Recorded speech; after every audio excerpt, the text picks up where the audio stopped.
നമസ്കാരം. Sunday stock ടോക്കിലേക്ക് എല്ലാവർക്കും സ്വാഗതം. ഞാൻ സോംജി. അല്പനേരം ഷെയർ മാർക്കറ്റിനെ കുറിച്ച് സംസാരിക്കാം. കഴിഞ്ഞ ആഴ്ച സംഭവബഹുലമായി കടന്നുപോയി. ഇന്ത്യൻ മാർക്കറ്റുകളെല്ലാം താഴോട്ട് ആണ് ചലിച്ചത്. ഇലക്ഷൻ നടക്കുന്നു എന്നുള്ളതാണ് അതിന് കാരണമായി പറയുന്നത്. വേൾഡ് മാർക്കറ്റുകളെല്ലാം തന്നെ മുന്നോട്ട് കുതിക്കുകയാണ് ഉണ്ടായത്. കഴിഞ്ഞ ആഴ്ച അമേരിക്കൻ മാർക്കറ്റുകളും യൂറോപ്യൻ മാർക്കറ്റുകളും ഒക്കെ 52 വീക്ക് ഹൈയിലാണ് നിൽക്കുന്നത് എന്ന് നമ്മൾ മനസ്സിലാക്കണം. ആ സമയത്താണ് ഇന്ത്യൻ മാർക്കറ്റുകൾ താഴോട്ട് പോകുന്നത്. ഇലക്ഷൻ ആണ് അതിന് കാരണമായി പറയുന്നത്. ഇലക്ഷനിൽ ഒരുപാട് ഊഹാപോഹങ്ങൾ നമ്മുടെ മാർക്കറ്റിൽ പ്രചരിക്കുന്നുണ്ട്. അതിനനുസരിച്ച് മാർക്കറ്റ് താഴുകയും ഉയരുകയും ഒക്കെ ചെയ്യുന്നു എന്നുള്ളതാണ് വസ്തുത.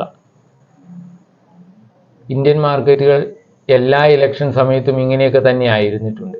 2014 19 ഇലക്ഷൻ സമയത്ത് വളരെയേറെ വോളറ്റൈലിറ്റി ഉണ്ടായിരുന്നു. ഇന്ത്യ വിക്സ് എന്ന് പറയുന്ന ഈ വോളറ്റൈലിറ്റി ഇൻഡെക്സ് ഇലക്ഷൻ സമയത്ത് വളരെയേറെ മുന്നോട്ട് കുതിക്കും. അങ്ങനെ വോളറ്റിലിറ്റി എപ്പോഴും കൂടി നിൽക്കുന്ന ഒരു സമയമാണ് ഇലക്ഷൻ്റെ പ്രചാരണം നടക്കുന്ന കാലം എന്നുള്ളത് വസ്തുതയാണ്.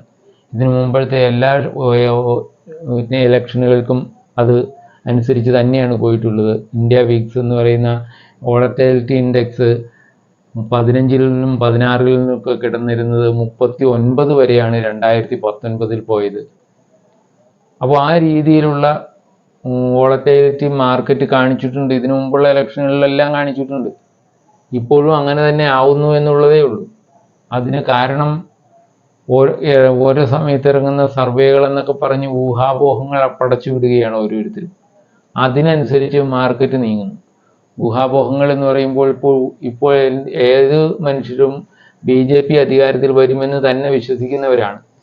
എന്നാൽ ഓരോ ഘട്ടം കഴിഞ്ഞു വരുമ്പോൾ ഇന്ത്യയിലെ ഇലക്ഷൻ്റെ പെർസെൻറ്റേജ്, വോട്ട് ചെയ്യുന്നവരുടെ പെർസെൻറ്റേജ് കുറഞ്ഞു കാണുന്നു എന്നൊക്കെയുള്ളതിൽ പഠിച്ച് ഓരോ ഊഹാപോഹങ്ങൾ ഉണ്ടാകുകയാണ്. BJPക്ക് അത്ര തുറന്ന മുന്നേറ്റത്തിനൊന്നുമുള്ള ഒരു സാധ്യതയില്ല, അല്ലെങ്കിൽ BJPക്കാർ പറയുന്നത് പോലെ അങ്ങനെ അത്ര ഷെയറുകളൊന്നും അത്ര സീറ്റുകളൊന്നും ലഭിക്കാൻ സാധ്യതയില്ല. അങ്ങനെ പല അഭിപ്രായങ്ങൾ ഉയർന്നു വരുന്നതിൻ്റെ പുറത്താണ് മാർക്കറ്റ് ഇടിയുന്നത്. നിങ്ങൾ ഏത് രീതിയിൽ വിശ്വസിക്കുന്നു എന്നതനുസരിച്ച് തന്നെയാണ് നിങ്ങൾക്ക് മാർക്കറ്റിൽ ഇടപെടാനുള്ള സാധ്യതയുണ്ടാകുന്നത്. മാർക്കറ്റിനെ നിങ്ങൾ കാണുന്ന രീതിക്ക് അനുസരിച്ച് നിങ്ങൾ ഇടപെടും. അതായത് ഇപ്പോൾ BJP ഭരണത്തിൽ വരുമെന്ന് കരുതുന്ന ഒരാളാണെന്ന് കരുതിയാൽ മാർക്കറ്റിൽ ഇടിഞ്ഞു വരുന്ന ഓരോ അവസരവും നിങ്ങൾ ഉപയോഗപ്പെടുത്തും. കാരണം ഇലക്ഷൻ കഴിഞ്ഞ് റിസൾട്ട് വരുമ്പോൾ ഇപ്പോൾ ഈ പോയതിനേക്കാളൊക്കെ സ്പീഡിൽ മുന്നോട്ട് പോകും. മാർക്കറ്റ് കുതിച്ചു കയറും. നല്ലൊരു ഭൂരിപക്ഷത്തോടെ BJP ഗവൺമെൻറ് വരുന്നുവെന്നുണ്ടെങ്കിൽ തീർച്ചയായിട്ടും മാർക്കറ്റ് വളരെ പോസിറ്റീവായി പ്രതികരിക്കുമെന്ന് വേണം നമുക്ക് വിചാരിക്കാൻ. അങ്ങനെയുള്ള തീരുമാനങ്ങൾ ഉണ്ടെങ്കിൽ, അങ്ങനെയുള്ള വിശ്വാസം നിങ്ങൾക്കുണ്ടെങ്കിൽ തീർച്ചയായിട്ടും നിങ്ങൾക്ക് ഇടപെടാം. മാർക്കറ്റിൽ കിടക്കുന്ന ഈ ഊഹാപോഹങ്ങളിലൊന്നും ഒരു കാര്യവുമില്ല. ജനത്തിന് ഒരു തീരുമാനമുണ്ട്. ആ തീരുമാനം ഷെയർ മാർക്കറ്റിനെയൊക്കെ നല്ല രീതിയിൽ സ്വാധീനിക്കും. പ്ലസ് ആയിട്ടാണെങ്കിലും മൈനസ് ആയിട്ടാണെങ്കിലും. പ്ലസ് ആയിട്ട് സ്വാധീനിക്കുക എന്ന് പറഞ്ഞാൽ ഉറച്ച ഒരു ഗവൺമെൻറ് ഉണ്ടാവുക എന്നുള്ളതേ ഉള്ളൂ. ഇന്ന ആളുകളുടെ ഗവൺമെൻറ് ആയിക്കൊള്ളണം എന്ന് നിർബന്ധമൊന്നുമില്ല.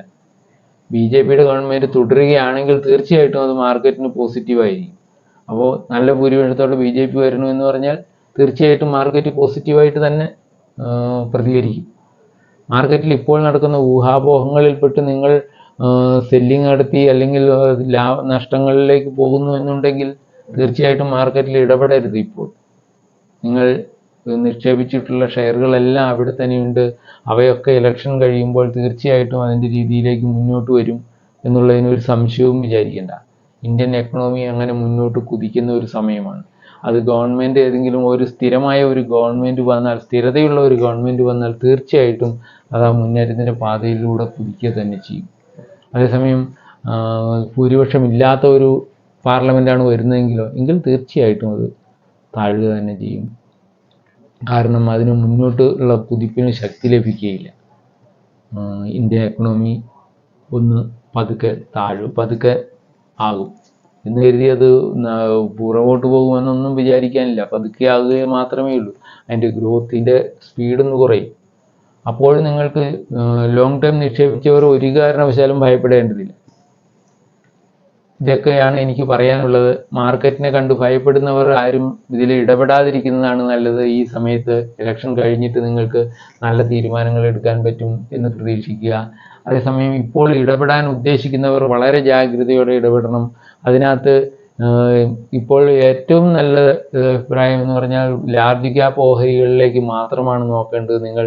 അങ്ങനെ ലാർജ് ക്യാപ്പ് ഓഹരികളിൽ ഏറ്റവും നല്ല ഡിസ്കൗണ്ടോടെ ലഭിക്കുന്ന ഓഹരികൾ ഇപ്പോഴുണ്ടാവും. അതിൽ നിക്ഷേപിക്കാൻ ശ്രമിക്കുന്നത് നല്ലതാണ്. കാരണം മാർക്കറ്റ് മുന്നോട്ട് പോകുമ്പോൾ, കുതിക്കുമ്പോൾ തീർച്ചയായിട്ടും ആദ്യം ചലനം ഉണ്ടാകുന്നത് ഈ ഇൻഡെക്സ് ഓഹരികളിലായിട്ടുള്ള ലാർജ് ക്യാപ്പ് ഓഹരികളിൽ തന്നെയായിരിക്കും.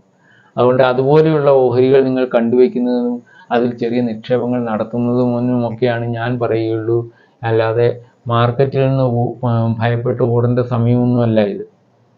ഊഹാപോഹങ്ങളൊക്കെ ഒരുപാടുണ്ടാവും. അതെല്ലാം കടന്നു പോകും. ഊഹാപോഹങ്ങൾക്കൊന്നും ഒരു സാധ്യതയുമില്ല റിസൾട്ട് വന്നു കഴിയുമ്പോൾ. അപ്പോൾ നല്ലൊരു ഗവൺമെൻറ് വരുന്നു, BJPയുടെ ഉറച്ച ഗവൺമെൻറ് ആണെങ്കിൽ തീർച്ചയായിട്ടും മാർക്കറ്റ് മുന്നോട്ട് കുതിക്കുക തന്നെ ചെയ്യും. അതൊന്നും സംശയിക്കേണ്ട. അന്നേരം നിങ്ങൾ നിക്ഷേപിക്കേണ്ടത് ലാർജ് ക്യാപ്പ് ഓഹരികളിലും ഇൻഡെക്സ് ഓഹരികളിലും ബ്ലൂ ചിപ്പ് ഓഹരികളിലും മാത്രമാക്കാൻ ശ്രമിക്കുക എന്നാണ് എനിക്ക് പറയാനുള്ളത്. ലോങ് ടേമിലേക്ക് ഒരു ഭയവും കൂടാതെ നിങ്ങൾക്ക് നിക്ഷേപിക്കാം. കുറഞ്ഞ ഏറ്റവും നല്ല ഡിസ്കൗണ്ടിൽ ലഭിക്കുന്ന ഓഹരികൾ കണ്ടെത്തുക എന്നാണ് എനിക്ക് പറയാനുള്ളത്. അതിലൊന്ന് ഞാനൊരു സൂചന തരുന്നത് HDFC ബാങ്ക് ആണ്. HDFC ബാങ്ക് അണ്ടർ പെർഫോം ചെയ്തിട്ടുള്ള ഒരു ഷെയറാണ്. ഇതുവരെ അത് പെർഫോം ചെയ്തിട്ടില്ല. ഈ ബുൾ മാർക്കറ്റിൽ അത് അനങ്ങിയിട്ടേ ഇല്ല യഥാർത്ഥത്തിൽ. അങ്ങനെയുള്ള ഒരു ഷെയറാണ് HDFC ബാങ്ക്. HDFC ബാങ്കിന് ഒരുപാട് സാധ്യതകൾ കിടക്കുന്നുണ്ട്. മാർക്കറ്റ് ക്യാപ്പ് ഏറ്റവും കൂടിയ ബാങ്കാണിത്, നമ്പർ 1. അതുപോലെ മാർക്കറ്റിൽ എന്നും ഇപ്പം ഇതിൻ്റെ ലയനത്തിന് ശേഷം അതിൻ്റെ ശക്തി വർദ്ധിച്ചിട്ടുണ്ട്. പക്ഷേ അതിന് ചില ഇൻട്രസ്റ്റ് ഇൻകം കുറയുക, അല്ലെങ്കിൽ നിക്ഷേപങ്ങൾ കുറയുന്നു എന്നൊക്കെയുള്ള ചില ന്യൂസുകളുടെ ബലത്തിലാണ് അതിങ്ങനെ താഴെ കിടക്കുന്നത്. അതിന് തീർച്ചയായിട്ടും ഉയരാനുള്ള ഒരു സാധ്യതയുള്ള ഒരു ഷെയറാണ്. ബ്ലൂ ചിപ്പ് ഓഹരികളിൽ ഒന്നാണ്. അത് അല്പകാലങ്ങൾക്ക് ശേഷം അത് അതിൻ്റെ പെർഫോമൻസ് തുടരുമെന്നുള്ളതിന് ഒരു സംശയവുമില്ല. HDFC ബാങ്ക് നിങ്ങൾക്ക് നോക്കി വയ്ക്കാവുന്നതാണ്. അതിൽ ചെറിയ നിക്ഷേപങ്ങൾ തുടരുന്നത് തന്നെയാണ് നല്ലത്. എന്നിരുന്നാലും 1300 ലെവലൊക്കെ ബ്രേക്ക് ചെയ്ത് വരുന്നുണ്ടെങ്കിൽ സൂക്ഷിക്കണം. അത് ഒരുപാട് പിന്നെയും താഴ്ചയിലേക്ക് പോകാനുള്ള സാധ്യതകളുണ്ട്. അപ്പോൾ തീർച്ചയായിട്ടും ഇങ്ങനെയുള്ള ഷെയറുകളിൽ മാത്രം നോക്കുക. ലാർജ് ക്യാപ്പ് ഓഹരികളിൽ മാത്രം നിങ്ങൾ ശ്രദ്ധിക്കേണ്ട സമയമാണിപ്പോൾ. കൂടുതൽ ഇടിവുകൾ നിങ്ങൾ പ്രതീക്ഷിക്കണം. പക്ഷേ നിങ്ങൾ ഭയപ്പെടരുത്. തീർച്ചയായിട്ടും ജാഗ്രതയോടെ നിക്ഷേപങ്ങൾ തുടരാവുന്ന ഒരു അവസരം കൂടിയാണിത്. നിങ്ങൾക്ക് നല്ല രീതിയിൽ ബോധ്യമുള്ള ഡിസ്കൗണ്ടോടെ ലഭിക്കുന്ന ഓഹരികളിൽ നിക്ഷേപം തുടരാവുന്നതാണ്. ഇത്രയും പറഞ്ഞുകൊണ്ട് നിർത്തുന്നു. വീണ്ടും കാണാം.